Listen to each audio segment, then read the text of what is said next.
Exercise के बारे में कल डिटर्मिनेंट्स के बारे में हम लोग चर्चा किए थे और एक्सरसाइज 4.1 के बारे में बोले थे कि आप लोगों को बनाने के लिए कोई मरला चीज़ था, है ना, और सबसे सरिया चैप्टर था, इसीलिए आप लोग को बोले थे बनाने के लिए। बनाने के लिए क्या, वो तो बन ही जाता, इसमें कुछ भी नहीं, सरिया चीज़ था। तो 4.1 के बाद जो है ना आता है हम लोगों का प्रॉपर्टीज ऑफ, यहाँ लिखा हुआ है कि प्रॉपर्टीज ऑफ डिटर्मिनेंट, सारणिकों के गुण धर्म। हिंदी इसलिए बोलना पड़ता है हमको क्योंकि बहुत सारा विद्यार्थी हिंदी मीडियम के होते हैं, बहुत सारा इंग्लिश मीडियम के होते हैं, तो इसीलिए जो है कि हमको दोनों मीडियम पर चर्चा करना पड़ता है। तो प्रॉपर्टीज के लिए हम लोग बात कर रहे थे, इसमें 4-5 प्रॉपर्टीज है या 6 प्रॉपर्टीज होगा, तो देखेंगे कितना है और टोटल के बारे में हम लोग चर्चा करेंगे बारीकी से। 4.1 एक्सरसाइज बहुत ज़्यादा इम्पोर्टेंट एक्सरसाइज है और बढ़िया से अगर आप देख लेंगे तो फिर इसमें सवाल सब क्या है कि सारे एक ही रूल से बनते हैं, रो और कॉलम की सहायता से हम लोग इसको सॉल्यूशन करेंगे और देखेंगे भी। और पहला प्रॉपर्टीज का हम लोग डेफिनेशन हिंदी और इंग्लिश हम दोनों में लिख के रखे हुए हैं। पहला वाला में क्या कहा है कि द वैल्यू ऑफ डिटर्मिनेंट, जो सारणिक का मान होगा, रिमाइंस अनचेंज, वह बदलेगा ही नहीं, अपरिवर्तित रहेगा, जिसको कहते हैं बदलना नहीं। कहा कि यदि it's row and columns are interchange, कहा कि यदि उसके रो और कॉलम को बदल दिया जाए परस्पर बदल दिया जाए। ऐसा नहीं कि एक डिटर्मिनेंट्स की बात कर रहा हूं मैं, दुनिया के किसी भी मैं डिटर्मिनेंट्स की बात कर रहा हूँ। दुनिया के किसी भी डिटर्मिनेंट्स का कोई रो या कॉलम को परस्पर अगर क्या कहता है कि बदल कर अगर आप एक्सपांड करते हैं, प्रसरण करते हैं, तो डिटर्मिनेंट्स के मान में कोई परिवर्तन नहीं होगा, कोई चेंज नहीं होगा, जैसा है वैसा। कल भी हम लोग इसके बारे में थोड़ा सा चर्चा करके आपको बताए थे कि अगर मान लीजिए कोई यही डिटर्मिनेंट्स है तो सबसे पहले इसका सिंबल को ध्यान में रखना है। आपको बता दिए थे कि ये प्लस में होगा, ये माइनस में, और ये माइनस, ये प्लस और ये माइनस, ये प्लस, ये माइनस और ये प्लस में। और कैसे होता है ये भी बात समझा दिए थे कि प्लस माइनस हम लोग कैसे करते, ये भी बात कल बताए थे, ठीक है। फिर भी लेकिन एक बार और थोड़ा सा समझा देते हैं।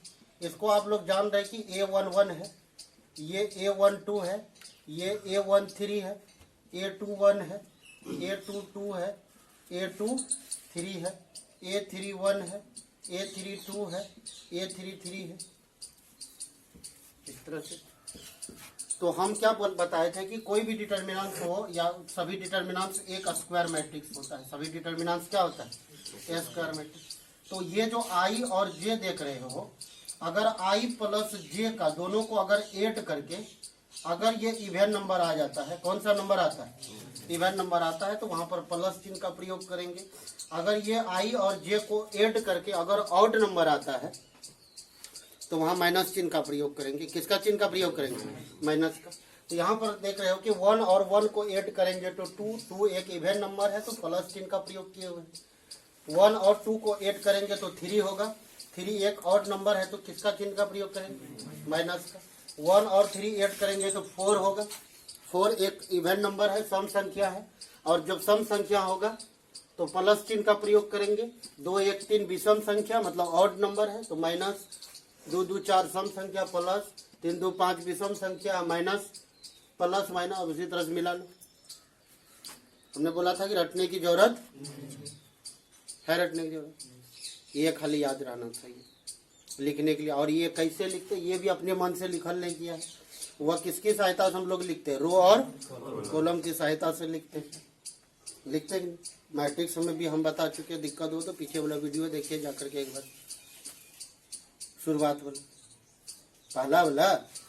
हाँ, तो हम कल क्या बताए थे कि जब इसको एक्सपोंड करते हैं हम लोग, एक्सपोंडिंग करते हैं, एक्सपोंडिंग मतलब कि इसको हम लोग सॉल्यूशन करते हैं, विस्तार करते हैं, तो हम बोले थे कि या तो तुम R1 से कर लो, या तो C1 से कर लो, या तो R2 से करो, या तो C2 से करो, या R3 से करो, या C3 से करो, वैल्यू में कोई परिवर्तन। अभी देखते हैं कि और एक बार हम लोग प्रैक्टिकल में देख लेते हैं कि कैसे हो गया। तो जब इसका डिटर्मिनेंट्स ज्ञात करेंगे तो पहले यहाँ पर डेल्टा का डिटर्मिनेंट्स लिखेंगे। इसका डिटर्मिनेंट्स ऑफ डेल्टा बोलते हैं इसको। इसका सिंबल देंगे और सबसे पहले देखिए कि पहला लाइन से कर लेते, ये R1 से करके हम लोग देख रहे हैं। R1 से अगर करके देखेंगे तो पहले कौन सा वैल्यू आ रहा है, 3 आ रहा है। तो हम क्या बोले थे कि जैसे 3 को लेंगे तो 3 के सामने में जो पकड़ाएगा, कल भी समझा रहे थे, 3 के सामने में, जैसे 3 के सामने में कौन कौन पकड़ा रहा है, ये पकड़ा रहा है, ये पकड़ा रहा है, तो ये दोनों खत्म, ये मतलब सभी खत्म, तो कौन बचेगा, 0 3 और बचेगा। कल समझाए थे ना कि अगर मान लीजिए कोई आदमी है थोड़ा सा छचरा टाइप का है, गजवाठा टाइप है ना, वो क्या कहेगा कि ना हमें अब है ना करो, बगल में बताए थे ना। उसी तरह 3 कहरागम हाथ पर घुमाइबो, चोट लाग तो क्रिया जाने। तो इसके सामने में जो आदमी था कल के बगल हो रहे, इसके सामने में जो था कल का मुंह बगल हो, बिच्चे में जो पकड़ाया कल के रह जाएंगे, और बिच्चे वाला चीज हमेशा रह जाता है। कौन वाला चीज रह जाता है, मैट्रिक्स वाला चीज। अब देखो यहाँ ध्यान रखना, पहले प्लस फिर कौन सा चीज माइनस है, तो माइनस का 2 लिखो, कि अगर माइनस तो है ना, यहाँ से बात कर रहे हैं। अगर पहले से यहाँ माइनस रहता तो माइनस माइनस क्या हो जाता, प्लस हो जाता। अब 2 के सामने में देखो कौन कौन पकड़ा रहा है, 2 के सामने में तो ये पकड़ा रहा, यही पकड़ा रहा, तो बचा कौन, 2 3 0 2 2 3 0 2 प्लस, फिर प्लस है तो प्लस, अब कौन है 0, ये लाइन खत्म, ये लाइन खत्म, तो 2 0 0 3 हो गया। उसके बाद हम लोग क्या करते थे अगला स्टेप में, ये स्टेप तो पहला हो गया, अगला स्टेप में 3 है, तो यहाँ देखो पहले कैसे गुना करते थे, दाहिने हाथ के तरफ पहले ऐसे गुना करते थे, तो 0 को 2 से करेंगे तो ये पॉजिटिव, और इधर क्या कहते थे नेगेटिव, तो 3 3 क्या हो जाएगा 9, माइनस 2 है तो 2 रहने दो, फिर इसको इसके साथ 2 2 जा 4, और 0 को 3 से करेंगे तो 0, और प्लस 0, इसको 3 के साथ तो 6, और 0 को 0 के साथ तो 0। अब एक बात और बता देते हैं, जिसका दिमाग में डायरेक्ट बात आ जाएगी वो डायरेक्ट कर सकता है। कल कैसे, जैसे 3 को लिए तो 3 के सामने ये लाइन खत्म, ये लाइन खत्म, 3 आगे में लिख देंगे, तो 0 को 2 से करेंगे तो 0 3 3 जा 9, समझ में आ रहा है ना, ये लाइन खत्म, बात समझ में आ रहा है। अभी आगे करने वाले हैं, अभी थोड़ा समझा रहे इसीलिए आगे डायरेक्ट करेंगे। फिर कौन सा लेते, -2 लेते ना, फिर किसको लेते, -2 के सामने में ये लाइन खत्म, यही लाइन खत्म, तो 2 2 जा 4, और -0 को 3 से करते क्या करते 0, फिर 0 लेते तो 0, अब ये लाइन खत्म, यही लाइन खत्म, 3 2 जा 6, -0 डायरेक्ट हो जाता है। समझ में आ रहा है बात। चलो अब इसका क्रिया कर लो, 0 में 9 घटेगा तो कितना बचेगा, -9, -9 को 3 से मल्टीपुल करेंगे तो -27। अब यहाँ 4 बचेगा, 4 को 2 से गुना करेंगे तो -8 हो जाएगा, उधर 0 से करेंगे तो क्या हो जाएगा 0। अब ये दोनों को ऐड करके लिख दो तो कितना हो जाएगा, -35। कितना हो गया, -35। ये डेल्टा का वैल्यू निकल गया, डिटर्मिनेंट्स का वैल्यू निकल गया। अभी हम लोग किससे एक्सपोंडेड किए हैं, किससे किए हुए हैं, R1 से। किससे एक्सपोंड किए, R1 से किए हुए है ना, R1 से किए हुए। अब एक बार हम लोग, आप ही लोग बताओ कि किन में से करना, किधर से करना, C1 से, C2 से, R2 से, R1, जिधर से बोलोगे उधर से करना। किधर से करें, C1 से करें, C1 से। चलो C1 से पकड़ो, पहले किसको लोगे, 3 को लोगे, तो ये डेल्टा का डिटर्मिनेंट्स लिख देते हैं। 3 ले लोगे तो ये लाइन खत्म, ये लाइन खत्म, तो 0 - 9, 0 माइनस कितना 9, और माइनस यहाँ देखो 2 है, 2 ले लो, ये लाइन खत्म और यही लाइन खत्म, तो 2 2 जा 4, और माइनस कितना 0। अब किसको लोगे, तो ये लाइन खत्म, ये लाइन खत्म, तो +0, 3 2 जा 6, और माइनस कितना 0। आप ही बतलाओ ना, क्या -35 नहीं होगा, मिला। किधर से भी करोगे उससे कोई दिक्कत नहीं है, वैल्यू इतना ही निकलेगा। एक बार करके देख लो कितना से, C3 से करके देख लो, कितना से करके देखो, C3 से भी एक बार करके देख लो। C3 कौन सा, ये वाला पार्ट है। तो पहले देखो C3 से करोगे तो C3 से देखो, जब भी जीरो पकड़ा है फटाक से 17 को जीरो लिख दो, टेंशन फ्री। अरे जीरो है ना, जीरो लिख दो, करेंगे तो सब तो क्रिया जीरो होगा।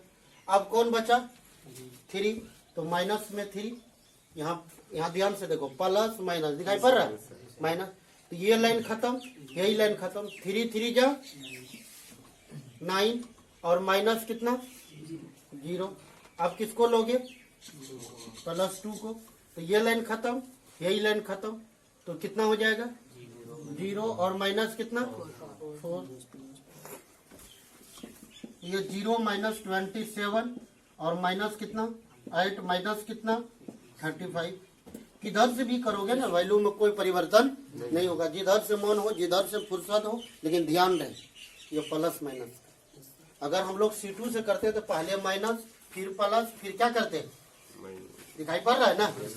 ये बात ध्यान रखना अच्छी तरीका से, बढ़िया से माइंड में घुसा करके रखना। बात कहाँ घुसा के रखना, माइंड में। ये पहला प्रॉपर्टीज का रहा है, इसीलिए पहला प्रॉपर्टीज क्या कहा कि किसी सारणिक का मान इसकी पंक्ति मतलब रो तथा कॉलम स्तंभ के परस्पर परिवर्तन होने पर, बदलने पर, परिवर्तन करने पर अपरिवर्तित रहता। कौन अपरिवर्तित रहता, मान, वैल्यू जो है ना क्या रहता है, अपरिवर्तित रहता। किसका, डिटर्मिनेंट का। किसका अपरिवर्तित रहता है, हम लोगों का मान थोड़ी ना अपरिवर्तित रहे। 4 दिन नहीं खाएंगे तो आधा किलो वजन घट जाएगा। कितना किलो घट जाएगा, आधा किलो। क्यों घट जाएगा, क्योंकि खाना नहीं खाए हैं। इधर से पंडित जी 1 महीना से रसगुल्ला नहीं खा रहा, भोज नहीं खा रहा, क्यों वजन घट गया, क्योंकि भोजन नहीं खा रहा। प्रॉपर्टीज नंबर कितना के बारे में बात कर रहे हैं, 2 नंबर का प्रॉपर्टीज। हमने डेफिनेशन क्या, कंडीशन लिख दिया, डेफिनेशन इसको नहीं बोल सकते, कंडीशन हम लोग लिख दिए हैं। कहा कि इफ एनी 2 रोज और कॉलम्स ऑफ ए डिटर्मिनेंट्स, मतलब कोई भी डिटर्मिनेंट्स हो, उसका कोई भी 2 रो या कॉलम को, कोई 2 रो या कॉलम, या तो रो को बदल दे या तो कॉलम को आपस में बदल दिया जाए, मतलब परिवर्तन कर दिया जाए, स्थान बदल दिया जाए। जैसे स्थान बदलने का मतलब क्या हो, जैसे अभी आप सूरज यहाँ बैठल है, एगो सूरज वहाँ बैठल है, तो छोटका सूरज यहाँ हो गया, बड़का सूरज हो गया। 2 चार्ट लगा दिए सूरज को, वहाँ इसको बैठा दिए, वहाँ इसको बैठा दिए, पढ़ाई में कोई परिवर्तन होगा, ऐसा तो नहीं कि आगे में बैठ गया तो ज्यादा पढ़ लगा, वो पिछवाड़े में बैठा है तो कम पढ़ ली, ऐसा कभी होगा, नहीं होगा। तो यहाँ पर भी वही चीज ये कह रहा, लेकिन क्या होगा कि स्थान में परिवर्तन हो जाएगा। किसमें परिवर्तन हो जाएगा, स्थान में परिवर्तन हो जाएगा। क्योंकि हम लोग क्या करते, जो छोटा आदमी रहता है उसको आगे में बैठाते, बड़का आदमी रहा, लंबा आदमी को कहाँ बैठाते, अब अनिकेत को आगे यहाँ बैठा देंगे तो वो कैमरा ढक लेगा। मैं बात को समझिए, वो बैठा है तो लग रहा है कि खड़ा है, और जब खड़ा होगा तो मतलब क्या स्थिति होगा। अब कोई आदमी इतना हीट हुआ तो खड़ा रहता तो लगता बैठले, नहीं समझे। मेरे नैना सावन भादव, फिर भी मेरा मन प्यासा। सावन भादव महीना कैसे प्यासा रह गया, तो बतलाइए, प्यासा कैसे हो गया। घरों में पानी पी सकता है ना, नालियों में पी सकता है, जैसे आप पीते हैं।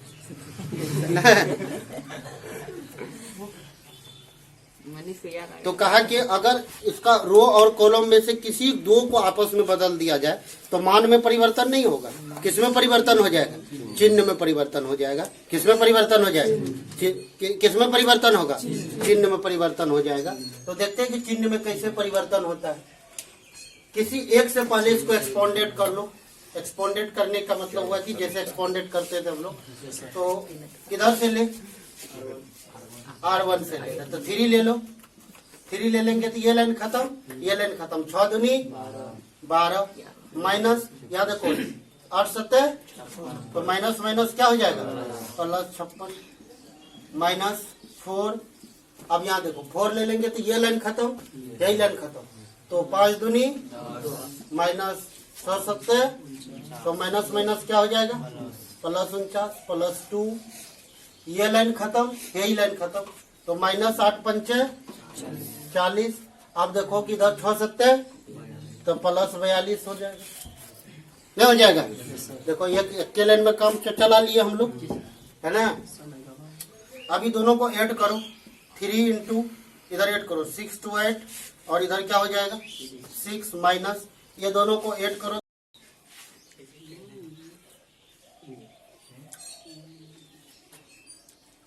ये वीडियो अपने कहाँ सटक जाता है।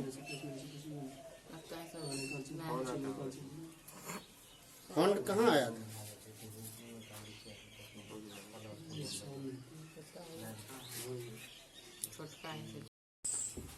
प्रॉपर्टीज 2 कर लिए थे हम लोग अभी। प्रॉपर्टीज 3 का कंडीशन दिया हुआ है। हम ऐसे बोल के समझा देते हिंदी में, कितना पढ़ के समझाते, बोल के समझा देते।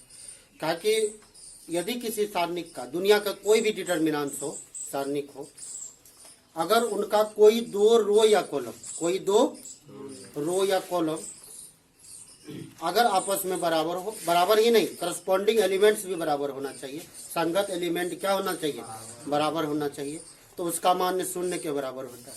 उसका मान कितने के बराबर, अभी देखेंगे कि कैसे होता है। मतलब ये कहने का मतलब ये बात कहना चाह रहा है, पहले समझा देते हैं कि अगर मान लीजिए कोई डिटर्मिनेंट्स दिया हुआ है 5 या 2 3 2 और 1 5 4 और 3 3 2 और 1। आप ध्यान से देखेंगे तो R1 और R3 में जो आप देखेंगे मान क्या है, समान है ना।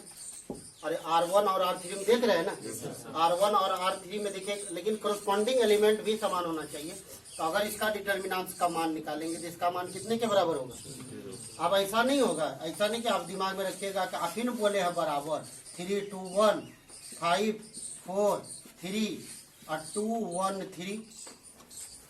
अरे है ना, कहीं बराबर है ना। अब देख लीजिए 3 है 3 है 2 है 2 है 1 है 1 है, वो नहीं बोल रहे, हम बोले करस्पॉन्डिंग एलिमेंट समान होना चाहिए। करस्पॉन्डिंग का मतलब कि इसके सामने सामने का एलिमेंट, समझ में आ रहा है। अगर ये 3 है तो इधर भी, अब ऐसा नहीं कि 3 कहीं है ना सर, वो नहीं चलेगा सर। करस्पॉन्डिंग एलिमेंट समान होना चाहिए। करस्पॉन्डिंग एलिमेंट क्या होना चाहिए, और रो और कॉलम भी आपस में बराबर होनी चाहिए। तो उसका मान कितने के बराबर होगा, 0 के बराबर होगा। अभी देख लेते हैं कि कैसे होगा। तो अभी तो हम लोग डायरेक्ट लिखे हुए हैं। अब यहाँ देखो कि थोड़ा सा इसको हम लोग करके देख लेते हैं कि पहले 3 ले लेंगे। पहले कितना ले लेंगे, 3 ले लेंगे, वो गलत है। तो ये लाइन खत्म, ये लाइन खत्म, तो 4 - 6 4 और माइनस कितना 6 और माइनस का 2 ले लेंगे तो ये लाइन खत्म, यही लाइन खत्म। तो 5 - 9 5 माइनस कितना प्लस का 1 ले लेंगे तो ये लाइन खत्म, यही लाइन खत्म। तो 10 - 12 10 माइनस कितना 12। तो ये घट के -2 बचेगा, तो -2 को 3 से गुना करेंगे तो -6। यहाँ घट के बचेगा -4 -4 को -2 से गुना करेंगे तो 8 हो जाएगा। यहाँ घट के बचेगा -2 को 1 से गुना करेंगे तो क्या हो जाएगा -2 -6 और -2 तो -8 प्लस 8 वैल्यू कितने के बराबर हो गया। हम बोले थे कि अगर किसी डिटर्मिनेंट्स का कोई 2 रो या कॉलम अगर आपस में बराबर हो तो उसका मान कितने के बराबर होता है, 0 के बराबर। अब ऐसा लग रहा है कितना आसान चीज दे देगा हम लोगों को निकालने के लिए। भैया निकालते दिखा दीजिए, थोड़ा सा घुमाएगा फिर आएगा, क्या करेंगे, किसको घुमाएगा, सवाल को।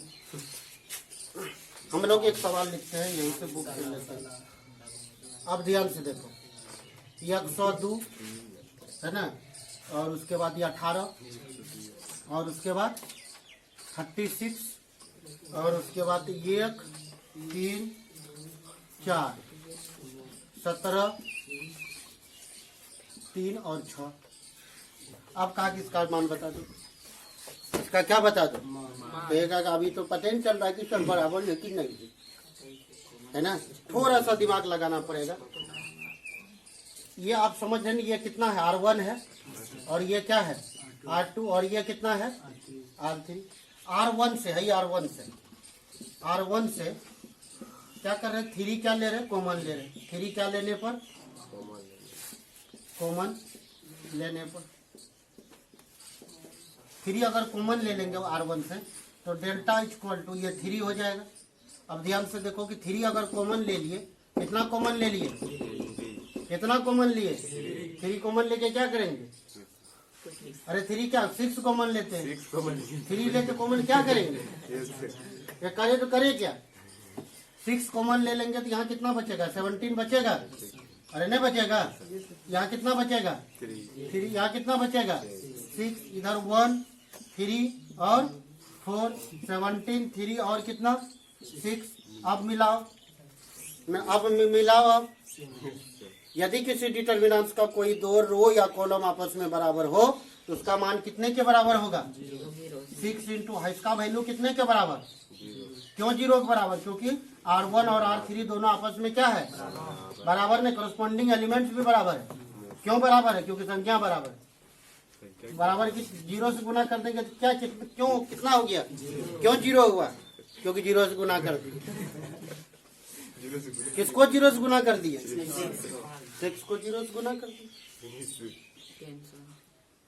क्यों 0 हुआ, क्योंकि कोई दो रो कॉलम आपस में क्या है बराबर है, और बराबर है तो क्या होगा, क्यों 0 होगा, क्योंकि कोई दो रो और कॉलम आपस में क्या है, इधर हम लोग देखे थे।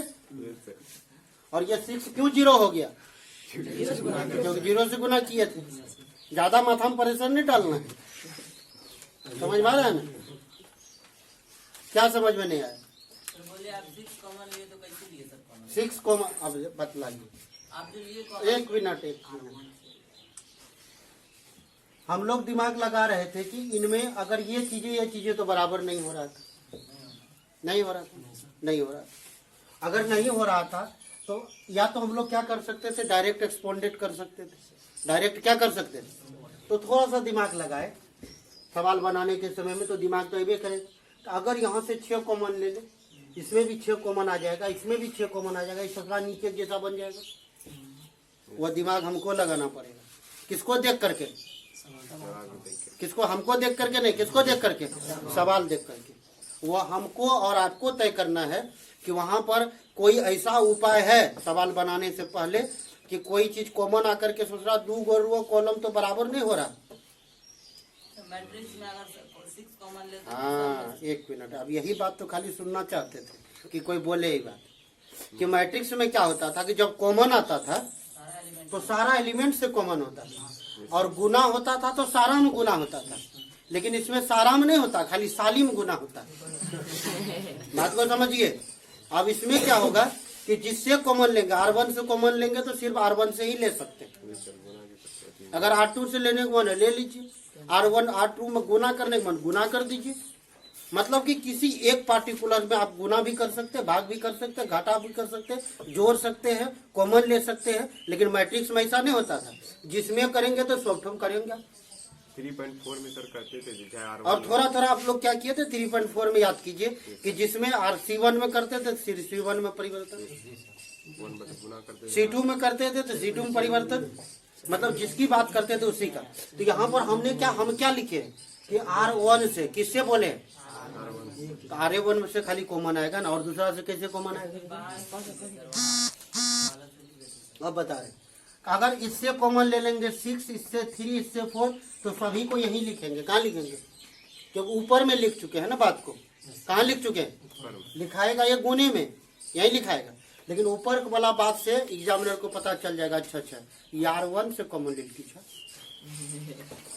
अगर सपोज दैट मान लीजिए कि यहाँ से अगर पहला R1 से 6 कॉमन आता, R2 से 3 आता, समझ में आ रहा है ना, और R1 से 5 कॉमन आता, सभी गुना में यही लिखा था बाहर भी, समझ गए ना। अब फिर अगर गुना होता था ऊपर वाला फिर दूसरा वाला, गुना कर